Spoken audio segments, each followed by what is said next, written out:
Jazakumullah khairan, barakallahu fikum. Video ini dibuat atas partisipasi dari donasi Anda. Semoga menjadi amal jariah bagi Anda semuanya. Innal hamdalillah nahmaduhu wa nasta'inuhu wa nastaghfiruh wa na'udzu billahi min shururi anfusina wa min sayyiati a'malina.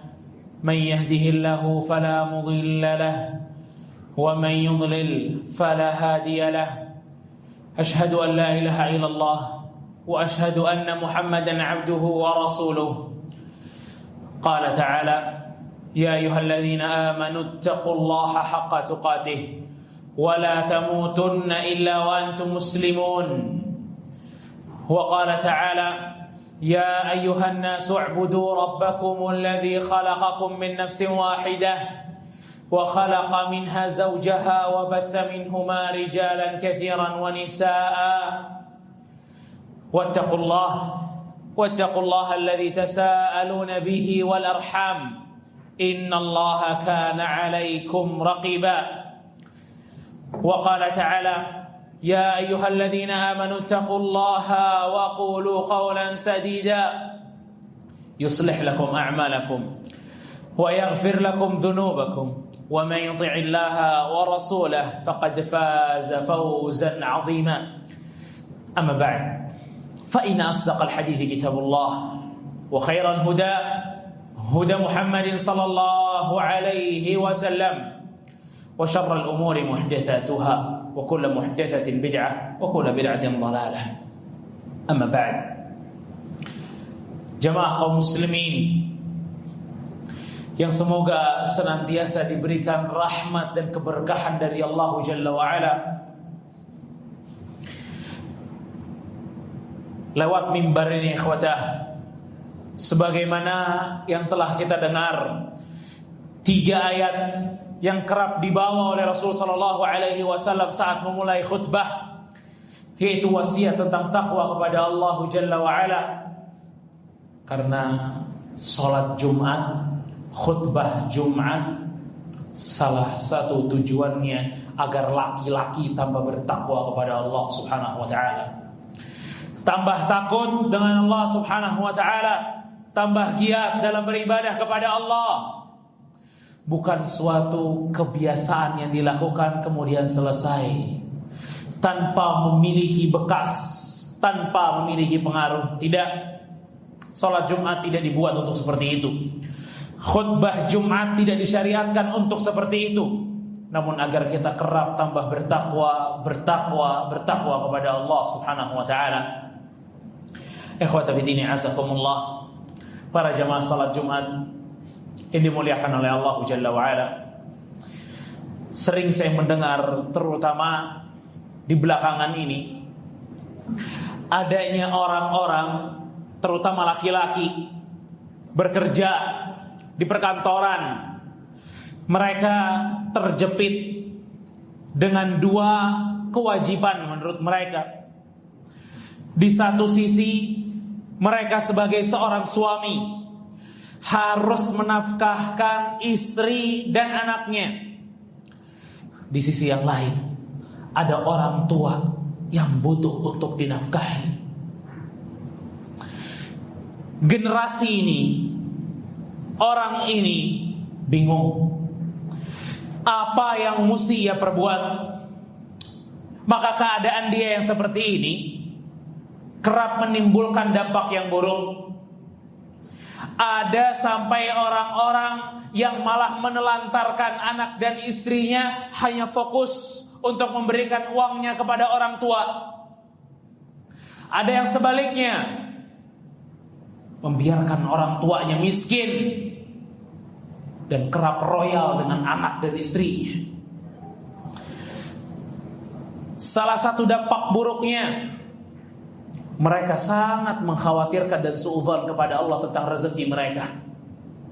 Kalau saya kasih kepada orang tua, nanti gimana anak saya ke depan? Dan seterusnya. Keadaan ini kerap terjadi untuk sebagian kaum muslimin. Maka solusi dalam Islam begitu terang lagi jelas.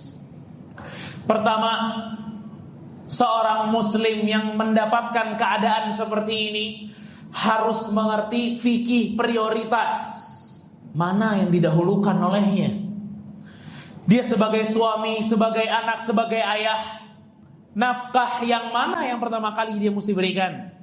Dalam hadis diriwayatkan oleh Al-Imam Muslim rahimahullahu taala, Rasul kita alaihi salatu wasallam bersabda, "Ibda bi nafsik fatasaddaq 'alaiha fa in fadula fali ahlik."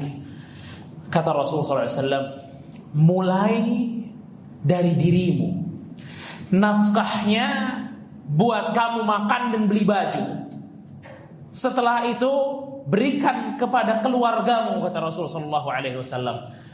Siapa? Istri dan anak-anakmu. Dalam riwayat Bukhari, Rasul SAW mengatakan, ibda biman ta'ul. Dahulukan, mulailah dengan keluarga terdekatmu, yakni istri dan anak-anakmu. Ini prioritas nafkah seorang suami, jamaah sekalian. Harus mencukupi istri dan anaknya. Baru setelah itu, jika ada kita memiliki ayah atau ibu, terlebih yang tidak memiliki income, mereka fakir, mereka miskin, maka wajib kita nafkahkan mereka. Dan ini ijma' di antara para ulama, bahwa seorang anak wajib menafkahkan orang tuanya pada saat orang tuanya tidak memiliki income, orang tuanya miskin, membutuhkan nafkah dari dirinya. Wajib hukumnya sebagaimana dia wajib memberikan nafkah kepada istri dan anak-anaknya. Namun prioritasnya sebagaimana yang dikatakan Rasul alaihi salatu wassalam. Syekh Shalih bin Utsaimin rahimahullahu taala, beliau mengatakan, fasawab, yang tepat adalah anahu yabda binafsi, masalah nafkah dia mulai untuk dirinya, kebutuhan pokok dirinya, thumma bizaujah, lalu istrinya, thumma bilwalad, lalu anaknya, thumma bilwalidain, kemudian kedua orang tuanya, thumma bil aqarib, kemudian kerabat dekatnya, kerabat dekatnya, kerabat dekatnya. Fikih prioritas ini penting ya ikhwatah, agar kita tahu porsi mana yang kita ingin berikan. Dan hal ini jamaah sekalian kerap menjadikan kaum muslimin begitu khawatir dengan rizkinya. Kalau saya berikan uang saya kepada anak dan istri, saya nggak bisa kasih orang tua, atau sebaliknya. Maka kita katakan jamaah sekalian, rizki telah diatur oleh Rabbul Alamin. Allah subhanahu wa ta'ala telah menjamin rizki manusia. Seseorang tidak akan mati sampai rezekinya telah selesai oleh berikan. Selesai Allah berikan rizkinya, mati dia, pasti mati. Berarti orang yang hidup akan senantiasa mendapatkan rizki dari Allah. 80 ayat kata Imam Hasan Al-Basri rahimahullah, yang menjanjikan Allah menjamin rizki manusia, Allah menjamin rizki manusia, Allah menjamin rizki manusia. Namun kadang justru kita percaya dengan satu janji pembohong besar, cuma sekali janji dan dia pembohong besar, tapi kita justru masukkan hati janjinya. Yang maha jujur, yang maha baik, 80 kali janji sama kita, kita gak pernah masukin ke hati. Yang 80 kali janji itu Allah akan menjamin rezeki kita, yang satu kali dan dia pembohong besar berjanji akan menjadikan kita miskin, syaitan. Allah subhanahu wa ta'ala berfirman di dalam Al-Quran, tepatnya dalam surat Al-Baqarah 268. Allah berfirman, asy-syaitanu ya'idukumul faqra wa ya'murukum bil fahsya. Setan itu kerap menakut-nakuti kalian dengan kefakiran, dengan kemiskinan. Ikhwatah, ada anak laki-laki itu enggak mau ngasih, berat ngasih orang tuanya, berat. Alasannya istri dan anak-anaknya. Padahal duitnya banyak, royal sama istri dan anaknya, tapi giliran ke orang tuanya bakhil, pelit.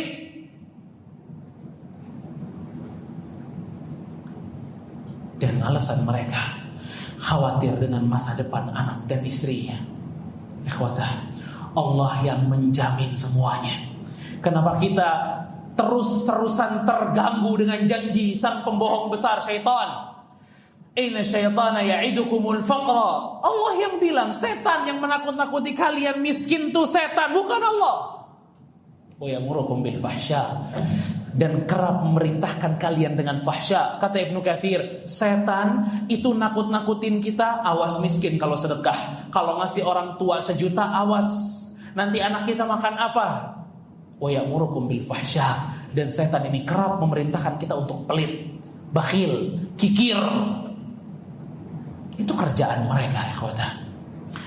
Maka ikhwata fiddin azakumullah, keadaan yang seperti ini menjadikan banyaknya anak laki-laki begitu pelit dengan kedua orang tuanya. Gak pernah ngasih sama orang tuanya sampai orang tuanya minta baru dikasih. Sampai orang tuanya terlihat sangat butuh baru dikasih. Inna lillahi wa inna ilaihi raji'un. Bakhil sama orang tua, royal kepada anak dan istrinya. Ini kesalahan besar, ikhwatah. Ini kesalahan besar. Ini aqun lil walidain. Ini kedurhakaan seorang anak yang memiliki uang lebih. Nafkah untuk istri sudah, nafkah untuk anak sudah, giliran orang tuanya dia perhitungan. Berat ngasih uang ke orang tua. Fa inna lillahi wa inna ilaihi raji'un. Ikhwatah, sebuah hadis yang wajib menjadi renungan untuk kita sekalian, diriwayatkan oleh sahabat yang mulia Jabir bin Abdullah radhiyallahu anhu. Adanya seorang anak muda laki datang ke Rasul sallallahu alaihi wasallam mengeluhkan bapaknya. Dia datang ke Rasul sallallahu alaihi wasallam mengatakan, "Ya Rasulullah, inna abi akhadha mali." Ya Rasulullah, bapakku nih ngambilin hartaku ya Rasulullah. Kata Rasul sallallahu alaihi wasallam, "Fa'tini bi abik." Panggil sekarang ayahmu. Saat anak ini memanggil ayahnya, malaikat Jibril turun. Malaikat Jibril turun kemudian mengatakan kepada Nabi kita Muhammad sallallahu alaihi wasallam, "Ya Muhammad, innallaha yuqri'uka salam." Wahai Muhammad, Allah kirim salam sama kamu. Wa idza jaa syekh, dan kalau orang tua itu datang, salhu, tanya, an syai'in fi nafsihi walam sami'athu udhunah. Tanyakan tentang apa yang disimpan hatinya dan belum pernah diperdengarkan kedua telinganya. Tanyakan tentang sesuatu yang ada di dalam hati bapak tersebut dan belum pernah diperdengarkan kedua telinganya. Tidak lama berselang ayahnya datang, diadili oleh Rasulullah SAW. Kata Rasulullah SAW, "Ma balu ibnuka yashkuk." Kenapa nih anakmu curhat kepada saya, katanya kamu mengambil hartanya. "Salhu ya Rasulullah." Ayahnya bilang, "Ya Rasulullah, tanya. Emangnya saya ngambil harta dia ini buat apa?" "Buat saya ya Rasulullah. Buat om dan tantenya juga. Bapaknya butuh, omnya butuh, tantenya butuh, saudara ibunya butuh, saudara ayahnya butuh. Hanya untuk itu ya Rasulullah." Kata Rasulullah SAW, "Da'ni min hadha." Udah. Sekarang kata Rasul, "Akhbirni an syai'in ma qalahu fi nafsika wa lam sami'at udhunak." Kabarin kepada saya sekarang sesuatu yang kau simpan dalam hati yang belum pernah engkau perdengarkan kedua telingamu. Orang ini mengatakan, "Wallahi ya Rasulullah, la yazalullahu yaziduna yaqinan." Ya Rasulullah, demi Allah, perkataanmu ini menjadikan saya tambah yakin bahwa engkau adalah utusan Allah. Bapak ini iya, saya ada sesuatu dalam hati saya. Saya menyimpan sesuatu tentang anak saya di hati saya. Saya belum pernah mengatakannya. Rasul mengatakan, "Qul wa ana asma'." Silahkan bicara, saya dengar. Untuk setiap anak laki-laki, dengarkan apa yang akan ayah ini katakan di hadapan Rasul sallallahu alaihi wasallam. agar kita dapat merenungi dan berkaca seperti apa kita, anak seperti apa kita. Dia mengatakan kepada Rasul sallallahu alaihi wasallam, "Ghadawtuka mauludan wa muntuka yafi'a, tu'allu bima ajni 'alaika wa tanhalu." Bapak ini mengatakan untuk anaknya, "Aku yang mengasuhmu ketika engkau lahir. Aku yang memeliharamu dan mencukupkan kebutuhanmu saat kau remaja. Jerih payahku kau reguk dan kau minum sepuasnya. Idza lailatun dhafatka bis-suqmi lam abid lisukmika illa sahiran atamalmalu." Jika engkau sakit di malam hari, wahai anakku, aku tidak bisa tidur karena derita sakitmu. Aku resah, aku gelisah karena sedih dan khawatir.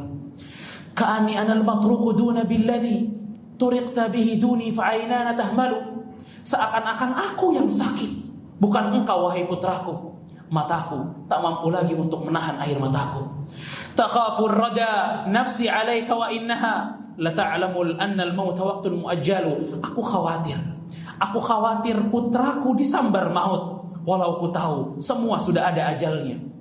Falamma balagta sinna wal ghayata allati ilaiha mada ma fika kunta u'ammilu. Namun setelah engkau dewasa dan engkau menggapai cita-citamu, dan itulah yang memang aku harapkan dari dirimu. Ja'alta jazai ghilzatan wa fadhadah ka'annaka antal mun'imu mutafaddilu. Lalu engkau justru membalasku dengan keras dan kasar, seakan-akan engkaulah yang berjasa kepada diriku. Falaitaka idza lam tar'a haqqa ubuwati fa'altaka mal jarul mujahwiru yaf'alu.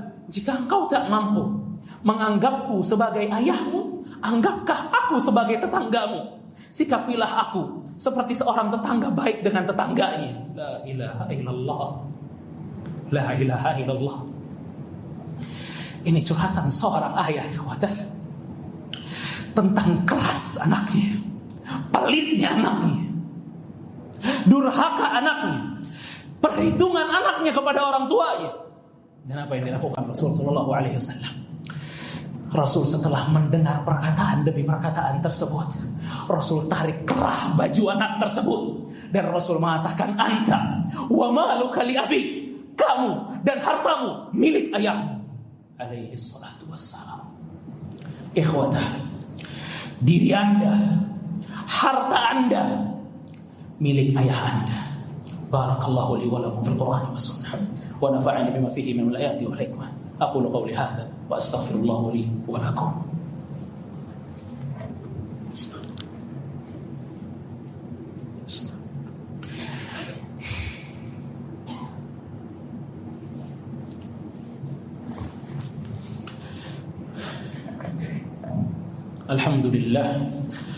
Alhamdulillahil wahidul qahhar, wassalatu wassalamu ala nabiyyina Mustafa al-Mukhtar wa ala alihi al-athhar wa ashabihi al-abrar. Amma ba'd. Anta wa maluka li abik. Diri dan hartamu milik ayah. Itulah yang dikatakan Rasul alaihi salatu wassalam kepada seorang anak yang tahu ayahnya butuh, yang tahu ibunya butuh, tapi perhitungan, tapi mikir ribuan kali untuk transfer ibunya. Bukan hanya harta Anda yang mesti Anda berikan kepada orang tua. Anda, kata Rasulullah SAW, dirimu milik orang tuamu. Waktumu berikan kepada orang tuamu. Begitu banyak anak yang sibuk dengan anak dan istri-istrinya, dan dia melupakan orang tuanya. Kalau sama anak dan istrinya jalan-jalan sampai ke luar negeri, ayah ibunya dibiarkan di rumahnya menunggu senyuman anaknya. Gak datang anaknya, gak nelpon anaknya. Apakah ini balasan untuk sosok manusia yang begitu berjasa pada kehidupan? Ikhwata, cium tangan ibu dan ayah kita, wallah. Cium tangannya. Tangan itulah yang udah gak ada tenaganya karena habis kita peras demi kebahagiaan kita anaknya. Cium keningnya. Cium keningnya. Kening itulah yang kerap berkerut memikirkan diri kita. Pijit kakinya. kaki yang udah gak kokoh lagi. Karena berat nih berjalan agar cita-cita kita tercapai. Ikhwatah, Rasulullah sallallahu alaihi wasallam naik mimbar lalu mengatakan amin, amin, amin. Para sahabat bertanya, ya Rasulullah, kenapa tiba-tiba mengatakan amin? Rasulullah sallallahu alaihi wasallam mengatakan, Jibril yad'u, Jibril berdoa dan aku aminkan. Antum bayangin jemaah, Jibril yang berdoa, manusia terbaik yang aminkan. Apa yang diaminkan Rasulullah SAW? Raghima anfu rajulin adraka abawaihi aw ahaduhuma 'indal kibar fayadkhulan nar. Celaka seseorang yang mendapati kedua orang tuanya atau salah satunya udah tua tapi justru menjadikan anaknya masuk neraka. Amin, kata Rasulullah SAW. Disumpahin sama Rasulullah SAW. Udah punya orang tua tapi gak bisa menjadikan dia masuk surga, tapi justru masuk neraka. Dalam sebuah hadis Rasul mengatakan, al-walid awsatu abwabil jannah. Orang tua itu pintu surga yang paling tengah. Terserah, kata Rasul, mau dijaga atau dibuang, terserah, kata Rasul. Allah berfirman, wa qadha rabbuka alla ta'budu illa iyyah wa bil walidaini ihsana. Allah perintahkan kalian beribadah kepada Allah dan baik sama orang tua. Maka untuk anak yang kerap perhitungan sama bapaknya, dengan anak yang kerap perhitungan sama ibunya, waktunya dihitung-hitung, hartanya dihitung-hitung, hanya tersibukkan di pangkuan istri dan anak-anaknya, dan tidak mengindahkan orang tuanya. Hati-hati dengan doa Rasul sallallahu alaihi wasallam. Amin untuk anak yang justru masuk neraka walaupun orang tuanya masih ada. Ikhwatah, orang tua kita adalah pintu surga untuk kita. Jangan perhitungan dengan mereka. Luangkan waktu, harta, kebaikan, buat mereka bahagia dengan harta kita, buat mereka bahagia dengan senyuman kita, buat mereka bahagia dengan kesopanan dan santunnya kita, buat mereka bahagia dengan kebaikan kita, buat mereka bahagia dengan istri dan anak-anak kita. Bahagiakan orang tua kalian, dan jangan menelantarkan anak dan istri kita, karena mereka semuanya akan ditanya oleh Allah Jalla wa'ala. Allah subhanahu wa ta'ala berfirman, Inna Allah wa malaikatahu yusalluna ala nabi Ya ayyuhalladzina amanu sallu alaihi wa sallimu taslima. Wa qala sallallahu alaihi wa sallam, man shalla alayya salatan wahidah sallallahu alaiha biha ashra. Fa usalli wa usallim ala sayyidina wa habibina wa maulana Muhammad ibn Abdullah wa ala alihi wa sahbihi ajma'in. Allahumma ighfir lil muslimina wal muslimat wal mu'minina wal mu'minat al ahya'i minhum wal amwat innaka qaribun mujibu da'awat ya qadhiyal hajat. Allahumma ighfir liwalidina, Allahumma ighfir liwalidina, Allahumma ighfir liwalidina ya Rahmanu ya Rahim. Rabbirhamhuma kama rabbayani saghira, Rabbirhamhuma kama rabbayani saghira, Rabbirhamhuma kama rabbayani saghira. Allahumma a'inna ala birri walidina. Ya Allah, bantulah kami agar kami mampu berbakti kepada kedua orang tua kami. Ya Allah, bantulah kami agar kami mampu berbakti kepada kedua orang tua kami. Ya Allah, bantulah kami berbakti kepada kedua orang tua kami, amwatan wa ahyat, saat mereka hidup ataupun mereka telah wafat. Allahumma ij'alna minal abar wa waladu liwalidina. Ya Allah, jadikanlah kami anak-anak yang paling berbakti kepada kedua orang tua kami. Ya Allah, jadikanlah kami anak-anak yang paling berbakti kepada kedua orang tua kami, amwatan wa ahya'an, saat mereka telah wafat ataupun mereka masih hidup. Allahumma ighfir lahum. Ya Allah, ampuni mereka. Warhamhum, rahmati mereka. warzuqhum, berikan mereka rizki ya Allah. Rabbana zalamna anfusana wa illam taghfir lana wa tarhamna lanakunanna minal khasirin. Rabbana zalamna anfusana wa illam taghfir lana wa tarhamna lanakunanna minal khasirin. Ya Allah, ya Rabbana, ya Karim, berikanlah orang tua kami yang masih hidup kesehatan, kebahagiaan, keistiqamahan, ya dzal jalali wal ikram. Dan untuk orang tua kami yang telah wafat, ya Rabb, berikanlah ampunan rahmat-Mu ya Allah. Jadikan kuburan taman dari teman-teman surga ya Allah. Jauhkan mereka dari adab. Jauhkan mereka dari adab. Ya dzal jalali wal ikram. Ya hayyu ya qayyum. Birahmatika nastaghits. Aslih lana sya'nana kullah. Wa la takilna ila anfusina tarfat 'ain. Ya Allah, jauhkan kami dari durhaka kepada kedua orang tua kami. Jauhkan kami dari durhaka kepada kedua orang tua kami. Jadikanlah anak-anak kami anak-anak juga yang berbakti kepada kedua orang tuanya. Jadikanlah anak-anak kami juga anak-anak yang berbakti kepada kedua orang tuanya. Ya dzal jalali wal ikram, ya akramal akramin. Rabbana atina fid dunya hasanah wa fil akhirati hasanah wa qina adzaban nar. Wa sallallahu ala nabiyyina Muhammad wa ala alihi wa sahbihi ajma'in. Wa akhiru da'wana alhamdulillahi rabbil alamin.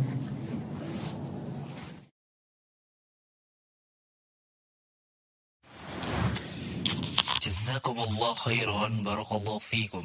Video ini dibuat atas partisipasi dari donasi Anda. Semoga menjadi amal jariah bagi Anda semuanya.